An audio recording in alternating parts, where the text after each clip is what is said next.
성경 말씀은 요한계시록 12장 1절에서 6절 말씀을 합독하겠습니다. 신약 성경 410쪽이 되겠습니다. 12장 1절에서 6절을 합독하겠습니다. 다 같이 읽습니다. 하늘에 큰 이적이 보이니 해를 옷 입은 한 여자가 있는데 그 발 아래는 달이 있고 그 머리에는 12별의 관을 썼더라. 이 여자가 아이를 베어 해산하게 되매 아파서 애를 쓰며 부르짖더라. 하늘에 또 다른 이적이 보이니 보라 한 큰 붉은 용이 있어 머리가 7이요 뿔이 10이라. 그 여러 머리에 7 왕관이 있는데 그 꼬리가 하늘의 별 3분의 1을 끌어다가 땅에 던지더라. 용이 해산하려는 여자 앞에서 그가 해산하면 그 아이를 삼키고자 하더니 여자가 아들을 낳으니 이는 장차 철장으로 만국을 다스릴 남자라. 이 아이를 하나님 앞과 그 보좌 앞으로 올려가더라. 그 여자가 광야로 도망하며 거기서 1260일 동안 그를 양육하기 위하여 하나님께서 예비하신 곳에 있더라. 아멘. 오늘은 12장의 말씀을 통해서 여자와 용이라는 제목으로 계시록의 말씀을 이제 살펴보도록 하겠습니다. 오늘 말씀에 보니까 한 여자가 나타납니다. 한 여자가 나타나는데 그 머리에는 태양이죠. 해가 이제 있고 또 발에는 달과 그리고 머리에 이제 12면류관을 썼다. 이렇게 이제 기록이 되는데 이 여자가 이제 해산을 합니다. 해산을 해서 이제 출산하기 위한 그 진통의 고통을 겪는데 어떤 이적이 나타납니다. 거기 보니까 큰 붉은 용이 나타납니다. 이 붉은 용이 나타나서 여자가 아이를 낳으면은 그 아이를 잡아먹으려고 탁 기다리고 있는 거예요. 그런데 그 아이가 누구냐? 그 아이는 바로 이 땅의 모든 것을 다스릴 수 있는, 다시 말하면 왕권을 가진 철장, 임금이 가지고 있는 그 무기라고 할 수가 있는데 이 철장을 가지고 있는 남자라, 만국을 다스릴 자라 하고 기록하고 있습니다. 여러분, 이 용이라는 게 보니까 굉장합니다. 얼굴이 이제 머리가 있는데 머리가 몇 개입니까? 7개. 그리고 뿔이 있는데 10개가 있어요. 그 머리 7머리에는 왕관이 다 씌워져 있습니다. 권세가 있다는 것을 의미하죠. 그리고 이 용이 꼬리를 가지고 하늘의 별을 휘감아 가지고 땅으로 내치는데 하늘의 별 3분의 1이 땅으로 그냥 쏟아지는 겁니다. 엄청난 능력을 가지고 있는 것을 볼 수가 있습니다. 그런데 여자가 아이를 낳았을 때 용이 잡아먹으려고 기다리는데 하나님께서 그 아이를 하나님의 보좌로 들어 올립니다. 자, 그리고 나서는 여자가 광야로 도망을 해서 거기에서 1260일, 3년 반이라고 하는 날짜 동안 이제 그 광야에서 머물면서 하나님과의 영성의 관계, 하나님과의 영적인 관계를 새롭게 만들어 갑니다. 그 사이에 이제 또 하늘에서 전쟁이 일어나는데 천사장 미가엘을 비롯해서 많은 천사들과 이 용의 하수인들과 싸움을 합니다. 전쟁을 하는데 누가 이겼을까요? 천사가 이겼습니다. 그래서 결국 용과 그를 추종하는 사자들은 다 이제 땅으로 쫓겨납니다. 땅으로 쫓겨나자 그 하늘에 있던 이제 천사들과 24장로 그들이 하나님을 막 찬양합니다. 무슨 찬양입니까? 이겼다. 승리의 팡파르가 울려 퍼진다는 것이죠. 그런데 땅으로 쫓겨난 이 용이 자기가 하늘 전쟁에서 패배한 것이 너무 분합니다. 그래서 이 지상에 있는 교회들을 공격하기 시작합니다. 그런데 지상에 있는 교회를 공격하는데 하나님이 그 지상 교회를 보호하시는데 독수리의 날개를 주어서 날아가게 만드시고 또 그 이제 광야에서 그 교회가 끝까지 견딜 수 있도록 보호를 해주십니다. 그러니까 결국 교회를 공격하던 이 용이 나중에는 그 전략을 바꿉니다. 아, 이 교회를 공격해서는 도저히 승산이 없구나. 누구를 공격하느냐? 교회에 속해 있는 구성은 각각 한 사람 한 사람을 공격하기 시작합니다. 각계의 격파를 한단 말이죠. 그래서 김 집사를 공격하고 박 집사를 공격하고 이 목사를 공격하고 한 사람 한 사람 이제 공격을 하게 되는 것입니다. 여러분, 오늘 이 12장 말씀에서는 우리가 무엇을 볼 수 있냐면은 사탄의 정체가 무엇인가, 그리고 교회는 하나님께서 어떻게 보호하시는가 하는 것을 볼 수가 있습니다. 한 가지 물어볼까요? 우리 교회가 끊임없이 영적인 전쟁을 벌입니다. 누구하고요? 사탄하고. 사탄하고 전쟁을 벌이는데 이 전쟁은 언제 끝이 나겠습니까? 우리 6.25는 3년 반 만에 끝났죠. 3년이란 시간에 거의 끝이 났습니다. 그렇죠? 그런데 영적인 전쟁은 언제 끝이 나겠습니까? 그것은 바로 하나님이 이 천지를 심판하실 때, 마지막 심판하실 때 끝이 납니다. 그래서 그때까지는 교회와 이 사탄의 세력과의 영적인 전쟁은 계속됩니다. 왜 우리 개개인들이 어려움을 당하고, 왜 고난을 당하고, 때로는 핍박을 받고, 때로는 생명의 위협을 당합니까? 사탄이 한 사람 한 사람 교회 구성원을 공격하기 때문에 그렇습니다. 그래서 우리는 끊임없이 영적인 전쟁을 싸워야 하는 십자가의 군병이라고 그렇게 표현을 하고 있습니다. 사탄이 우리 성도들을 공격하는 방법은 참 다양하죠. 이전에는 고난을 주고 핍박을 주고 생명을 빼앗는 그런 무서운 방법을 했습니다. 그런데 이제는 그 전략이 바뀌면서 서로 간의 갈등을 일으켜서 분쟁하게 만듭니다. 또는 이 세상의 것들을 통하여서 유혹을 합니다. 그래서 타협하게 만들고 굴복하게 만들고 하나님의 법을 떠날 수밖에 없도록 만드는 그런 사탄의 전략이 지금 또 우리 주변에서, 아니 나를 통해서 나타나고 있다는 것을 여러분들이 잘 아시지 않습니까? 하지만 어떤 고난 중에 있어도 우리 성도는 큰 위로를 받을 수가 있습니다. 이 계시록의 말씀을 통해서 볼 때 어떤 위로입니까? 이미 승리가 보장되어 있다.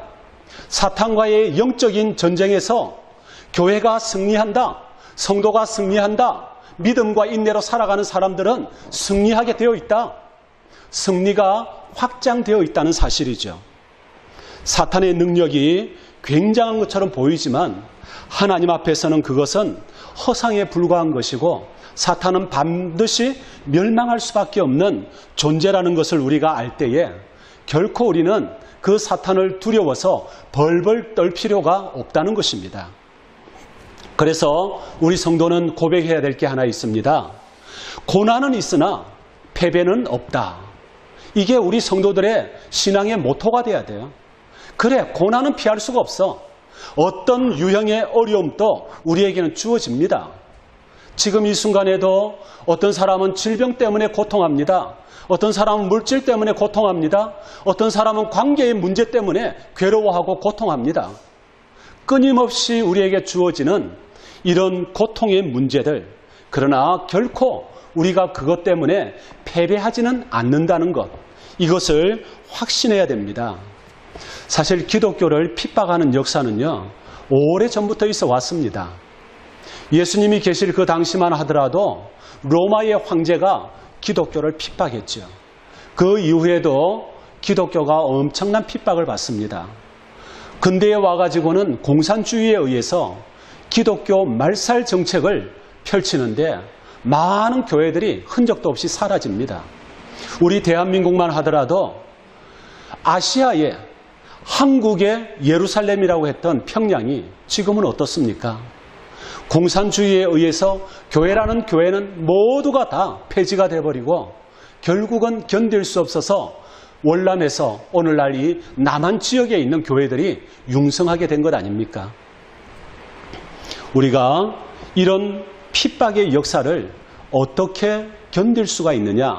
그것은 바로 성도들의 믿음과 인내로서만 가능하다는 것입니다. 자, 그렇다면 오늘 말씀을 통해서 우리는 무엇을 볼 수 있느냐? 사탄의 정체를 보고 교회의 현실정을 보고 그리고 또 우리가 싸울 수밖에 없는 이유가 무엇인가를 볼 수 있다는 말이죠. 자, 먼저 지속적인 핍박과 도전은 피할 수가 없다는 것. 그게 1절에서 6절까지의 말씀에 나오죠. 교회가 언제부터 시작되었습니까? 교회는 이미 구약시대에 출애굽한 이스라엘 민족들이 광야에서 성막을 중심으로 하나님을 찬양하고 하나님을 경배하는 그 믿음의 공동체, 광야 교회에서부터 교회의 역사는 시작이 됩니다. 교회라는 것은 건물을 이야기하는 게 아닙니다. 믿는 사람들이 모여서 하나님을 찬양하는 것, 그게 바로 교회입니다. 두 사람의 믿는 사람이 모여서 예배를 드린다면 그게 바로 교회입니다. 때문에 이 교회가 끊임없이 공격을 받습니다. 공격을 받는 이유는 무엇입니까? 믿는 사람들을 넘어뜨리고 하나님으로부터 멀어지게 만들기 위해서. 베드로가 신앙 고백을 했을 때 예수님께서 굉장하게 칭찬했습니다. 그러자 예수님이 내가 십자가에 못 박혀서 죽게 될 것이다 이야기할 때 베드로는 뭐라고 했습니까? 주님 안 됩니다. 주님 십자가에 못 박혀 죽으시면 안 됩니다. 그럴 때 예수님이 뭐라고 하셨습니까? 사탄아, 내 뒤로 물러가라. 너는 나를 넘어지게 하는 자로다. 베드로의 생각은 하나님의 생각입니까? 사람의 생각입니까? 사랑하는 선생님이 십자가에서 죽는다는 것, 인간적으로 보니까 있을 수가 없는 일이에요. 사람의 생각이에요. 그런데 우리 예수님은 하나님의 뜻은 예수님의 죽음을 통해서 죽어가는 영혼들을 구원하기 위한 하나님의 구속적인 그 생각이 있었는데 베드로는 미처 그것을 깨닫지 못했습니다. 그래서 예수님은 그 베드로를 향해서 상징적으로 사탄아 내 뒤로 물러가라. 네가 하나님의 일은 생각하지 않고 사람의 일을 생각하는구나 하고 책망하셨던 것이죠. 자, 우리는 이 땅을 살아가면서요, 하나님의 일인가 사람의 일인가 하는 것을 잘 구분해야 돼요. 그런데 재밌는 사실은 하나님은 가라, 갈 곳을 알지 못하지만 가라 명령하시는데 사람들은 어떻습니까? 갈 곳이 어디인지 목적지를 알아야 됩니다. 어떤 교통수단을 가지고 갈 것인지 알아야 됩니다. 거기 가서 어떻게 먹고 살 것인지 준비가 돼 있어야 됩니다. 이게 사람의 생각이에요. 그런데 하나님은 아브라함에게 가라 그랬습니다. 가라. 그러니까 갈 곳도 알지 못하고 아브라함은 하나님 말씀에 순종해서 갔더라. 그게 바로 믿음이죠. 우리는 너무나 이성적인 생각, 너무나 계획적인 생각, 이런 인간적인 생각을 가지고 어떤 사건을 판단하고 또 어떤 일들을 계획하는 그런 어리석음을 범할 때가 많습니다. 여러분, 그렇지 않습니다. 하나님의 일은 우리가 이성으로 이해할 수 없을지라도 하나님이 하라고 하면은 우리는 해야 되고 가라고 하면은 가야 합니다. 자, 1절 말씀을 보니까 여자가 나타납니다. 여기에서 여자는 무엇을 상징하는 말이냐면 바로 교회입니다. 교회를 말하는 것이죠. 그래서 교회가 머리에 해를 입고 그리고 발에 달이 있고 그리고 12관을 썼다. 이 말은 무슨 말이냐면 교회가 가지고 있는 본질적인 영광, 이것은 형언할 수가 없다 하는 것을 말하고 있습니다. 그런데 이 여자가 아이를 배웠어요. 이제 해산의 때가 되었습니다. 자, 아이를 배웠다는 말은 무슨 말입니까? 이 여자, 다시 말하면 교회가 아이를 배웠다는 말은 구약 시대부터 시작해서 끊임없이 하나님이 메시아를 보내주시겠다고 약속하셨습니다. 그 메시아의 약속을 가지고 구약 교회가 기다리고 있는 거예요. 기다리고 있어. 그러다가 신약 시대에 와가지고 예수님이 누구를 통해서? 동정녀 마리아를 통해서 탄생하시죠. 이게 바로 교회가 아이를 배워서 고통하고 있다. 출산의 때를 기다리고 있다. 이 말이죠. 그런데 이 아이를 삼켜버리려고 용이라고 하는 존재가 나타납니다. 용은 사탄을 말합니다. 자, 우리가 이제 흔히 마귀다, 사탄이라 이렇게 이야기하는데 여러분 똑같습니다. 용은 사탄을 말하는 것이고 사탄은 마귀를 말하는 것이고 마귀는 또 한편으로 가면은 옛 뱀, 하와를 속였던 뱀 있잖아요. 그 뱀을 말하는 것입니다. 이 똑같은 말이에요. 그런데 사탄이라고 하는 것은 남성 단수입니다. 단수. 단수라는 말은 사탄이 둘이란 말입니까? 하나란 말입니까? 하나란 말이에요. 하나님의 나라의 천사장 중에 하나였던 루시퍼. 그 루시퍼가 타락을 해서 쫓겨납니다. 그가 우두머리가 되어서 쫓겨나올 때 같이 그 사자들을 데리고 나오는데 그 천사들, 타락한 천사들, 그게 바로 지금 우리가 흔히 말하는 귀신 아닙니까? 여러분, 근데 그 타락한 천사들은 복수입니다. 남성 복수. 근데 우리는 귀신을 이야기할 때에 사람이 죽어서 귀신이 된다고 이야기를 합니다. 그렇지 않습니다. 꿈에 보니까 우리 어머니 모습에 나타났더라. 여러분, 아닙니다. 어머니가 나타난 거 아닙니다. 이 사탄의 세력들이 어머니의 모습으로 우리에게 보여진 거예요. 자, 그런데 재밌는 것은요. 3절 말씀에 보니까 용이 나타나는데 머리가 7이고 뿔이 10이라고 했습니다. 여러분, 머리가 7이고 뿔이 10이라 이 말은 무슨 말이냐면 7이라고 하는 숫자, 이 유대인들의 숫자 개념은 아주 특별합니다. 7이라는 숫자는 완전의 숫자입니다. 완전의 숫자. 하나님만이 가지고 있는 숫자란 말이에요. 10이라고 하는 말은 충만의 숫자입니다. 충만. 그러니까 7과 10은 누구만 가질 수 있느냐? 하나님만 가질 수 있는 숫자예요. 그런데 이 사탄은 그 하나님을 패러디해서 나타나는 거예요. 하나님의 완전성, 하나님의 충만함, 이걸 패러디해서 나타나는데 가히 모방의 천재라고 할 수가 있는 거죠. 그리고 그 머리에는 7 왕관을 썼어요. 권세를 말하는 것입니다. 하나님의 권세를 그대로 사람들에게 이제 모방해서 보여주면서 자기를 경배하도록 만드는 거죠. 꼬리에 힘이 있어가지고요. 별의 3분의 1을 끌어서 땅에 떨어뜨렸다. 이 말은 하늘에 있는 별을 끌어뜨렸다. 이 소리가 아니에요. 하늘에 있는 별 3분의 1을 땅에 끌어뜨린다. 지구에 끌어뜨리면 지구가 박살나버리고 말지요. 무슨 말이냐면 그 하늘에 있는 많은 천사들이 있는데 그 천사들을 미혹해서 전부 타락하게 만든 거예요. 3분의 1을. 땅으로 떨어졌다 이 말은 타락을 의미합니다. 타락을. 그래서 루시퍼가 하늘의 계명성으로 있다가 땅으로 떨어지는 이것을 이제 성경에서는 이야기를 하고 있죠. 자, 하나님의 질서 있는 그 모든 것들을 파괴하는 그런 행위를 사탄이 한단 말입니다. 그런데 5절에 보니까 아기를 낳으면 삼키려고 했는데 하나님이 보좌로 올려가십니다. 이 말은 앞에 것은 생략이 됐죠. 생략이 됐지만 여기에서 말하고자 하는 핵심은 예수 그리스도가 십자가에 죽었다가 다시 살아나서 부활 승천하셨다.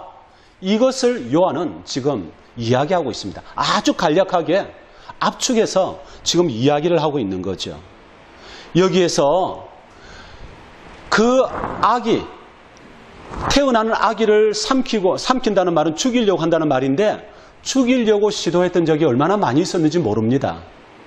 한 가지 예를 들면은 2살 아래의 아기들이 예수님을 대신해서 다 죽임을 당했잖아요. 그런데 때가 되지 않으니까 하나님이 보호하시는 거예요. 자, 사탄은 거기에서 예수님을 죽이려고 하는 그 계획이 실패로 끝나니까 그 분풀이를 누구에게 합니까? 6절에 가니까 여자에게 분풀이 하는데 여자는 뭐라고 했죠? 누구를 상징한다고요? 교회. 여러분 계시록을 읽으면서 여자는 교회를 상징하는구나. 용은 사탄을 상징하는구나. 아이는 예수님을 상징하는구나. 이 정도는 이해할 수 있어야 됩니다. 그래야만 계시록이 어렵지가 않고요. 무서운 이야기책이 아닙니다. 자, 그래서 하나님께서 예배하신 곳에서 이제 3년 6개월 동안을 거기에서 머물게 됩니다. 여러분 왜 광야입니까? 왜 광야이죠? 광야는 결핍한 곳입니다. 광야는 부족한 곳입니다. 광야는 필요한 것이 너무나 많이 없는 곳입니다. 그런데 왜 광야입니까? 광야라는 말은 하나님과의 관계를 좀 더 친밀하게 할 수 있는 그런 장소를 의미합니다. 물론 고난을 의미하기도 합니다. 그러나 예수님의 그 사촌이었던 누구예요? 세례 요한이 광야에서 살았거든요. 광야에서 살았다는 말은 하나님과의 밀접한 관계를 가지고 살아간다 하는 것을 말하고 있습니다. 그래서 오늘이 1절에서 6절까지 말씀에서는 여자와 아이와 그리고 용의 존재가 무엇인가를 보여주고 있고요. 그 다음에 2절에서는 이 사탄이 어떻게 출현하고 그 결말이 어떻게 되는가 하는 것을 보여줍니다. 7절에서 12절이죠. 7절에 보니까 하늘에 전쟁이 있습니다. 미가엘과 그의 사자들이 용과 더불어 싸우는데 결국은 이 사탄의 세력이 패배합니다. 이사야 14장 13절로 14절 말씀에 내가 하늘에 올라 하나님의 뭇별 위에 내 자리를 높이리라. 내가 북극 지폐의 산 위에 앉으리라. 가장 높은 구름에 올라가서 지극히 높은 이와 같아지리라. 이게 루시퍼가 고백하는 거예요. 사탄이라는 말은 대적하는 자란 뜻입니다. 그래서 이 하늘 전쟁에서 패배를 합니다. 8절에 보면 패배를 하죠. 9절에는 내쫓김을 당합니다. 큰 용이 내쫓기니 곧 옛 뱀, 곧 마귀라고도 하고 사탄이라고도 하며 온 천하를 꿰는 자라. 그가 땅으로 내쫓기니 그의 사자들도 그와 함께 내쫓기니라. 다 쫓겨납니다. 자, 그리고는 이제 이 천상에 있던 이제 그 천사와 이런 존재들이 하나님을 찬양하는 그런 이제 팡파르가 울려 퍼지는데 12절에 가니까요. 12절에 가니까 이제는 이 사탄이 자기가 하늘 전쟁에서 패배한 분풀이를 교회에게 하려고 작정을 하고 있습니다. 그래서 하반절에 가니까 이는 마귀가 자기의 때가 얼마 남지 않은 줄 알므로 크게 분내어 너리에게 내려갔습니다. 지상으로 내려갔다는 말이에요. 카메라 앵글이 천상에 있다가 이제는 지상으로 바뀌면서 이 지상에 있는 교회들이 이제는 어려움을 당할 수밖에 없는 그런 환경에 처하게 되는 거죠. 그런데 중요한 것은요. 사탄이 누구에게 패했습니까? 천사에게 패했습니다. 천사에게 패했는데 사탄이 하나님 앞에서는 어떻게 되겠습니까? 당연히 패배할 수밖에 없게 되는 것입니다. 그렇기 때문에 사탄은 성도를 핍박할 수는 있지만 해칠 수는 없다는 말입니다. 그럼 어떻게 우리가 승리할 수 있느냐? 11절에 가니까 어린 양의 피의 능력으로서 그리고 증거하는 말씀으로서 그리고 죽기까지 충성하는 순교적인 헌신을 통해서 승리를 한다는 말이죠. 우리가 이 땅을 살아가면서 하나님 말씀 안에서 믿음으로 살아가면서 전투적인 삶을 살지만 순교적인 삶을 살아가는 것, 이것이 바로 고난과 핍박과 싸워서 승리할 수 있는 비결이라는 말입니다. 세 번째는 가면은 13절로 17절까지 싸울 수밖에 없는 이유가 있습니다.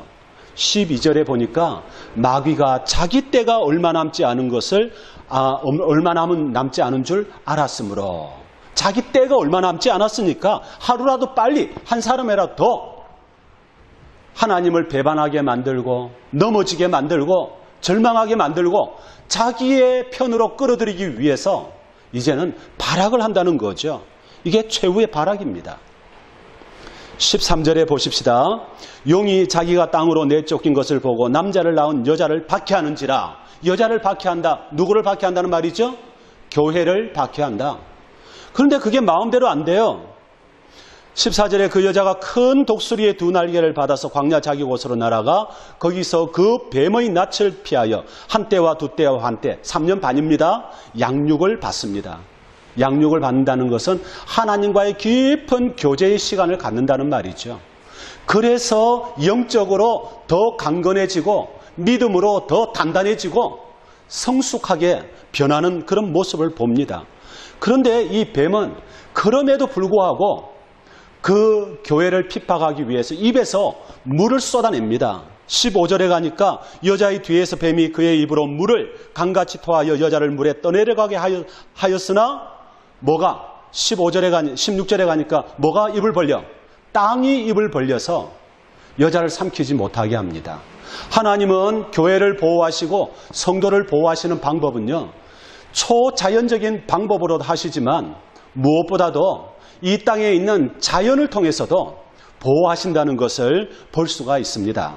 지난번에 이슬람권 나라에서 이 세례를 받는데 IS가 이걸 발견했어요. 그래가지고는 이 IS가 이 세례받는 사람들을 이제 죽이려고 오는데 이 몇십 명 되는 사람이 버스를 타고 이제 세례가 다 끝나고 버스 타고 가는데 추적에 오는 거예요. 근데 그 버스 안에 있는 사람들이 야, 이제 죽었구나. 우리가 기도하자. 자, 통성으로 기도하는 거예요. 그런데 기적 같은 일이 일어났어요. 바람이 불고 사막에 모래 폭풍이 일어나는데 희한하게도 이 버스를 탄 사람들이 가는 앞에는 괜찮아요. 그런데 뒤에서 쫓아오는 IS 이 사람들에게는 그 앞에 그냥 폭풍 속으로 막 밀어 넣어버려가지고요. 결국은 이 버스가 안전하게 피난할 수가 있었다는 거예요. 하나님의 기적이에요, 그거. 지금 또 그런 기적이 일어나요.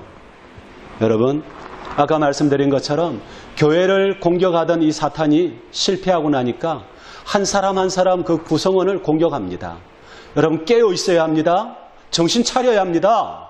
믿음으로 더 무장해야 됩니다. 하나님 말씀대로 살려고 힘을 써야 합니다. 만일 싸울 의지가 없다면 그것은 이미 패배한 것입니다. 타협하거나 협상의 여지가 없습니다. 하나님과 사탄, 선과 악, 이것은 이분할 수밖에 없는 그런 상황입니다. 말씀을 정리합니다. 바울을 가장 힘들게 했던 사람이 누군 줄 아십니까? 바로 동족이었던 유대인들입니다. 그들은 가는 곳마다 바울을 따라다니면서 소동하고 바울을 힘들게 했습니다. 무슨 말이죠? 대적자를 통해서 우리를 힘들게 하고 우리를 고난에 빠뜨리고 우리를 넘어지게 만든다는 거예요. 그럼 우리는 그 대적자를 바라볼 때에 어떤 관점으로 바라봐야 되겠습니까? 저 원수 같은 사람이 아니라 내가 믿음이 성장할 수 있는, 내가 양육받을 수 있는 기회구나 하는 것을 이제 알면서 하나님 앞에 감사해야죠. 비록 힘들고 어려운 터널을 지나도요, 하나님이 함께 하신다는 믿음이 있으면 인내할 수가 있습니다. 12장 말씀의 특징이 오늘날 교회의 현실을 잘 보여주고 또 사탄의 정체를 폭로하고 있습니다. 때문에 우리가 기억해야 할 것은 사탄은 성도를 위협할 수 있으나 해치지는 못한다. 또 사탄은 성도에게는 최후의 승리가 보장되어 있기 때문에 사탄은 끝까지 우리를 괴롭힐 수가 없다는 것을 꼭 기억하십시오. 그러므로 하나님의 동행하심과 보호하심을 받으시고 인생의 어려움과 고난을 믿음과 인내로 헤쳐나가면서 항상 말씀 안에서 승리하는 십자가의 군사가 되시기를 예수님의 이름으로 축원합니다.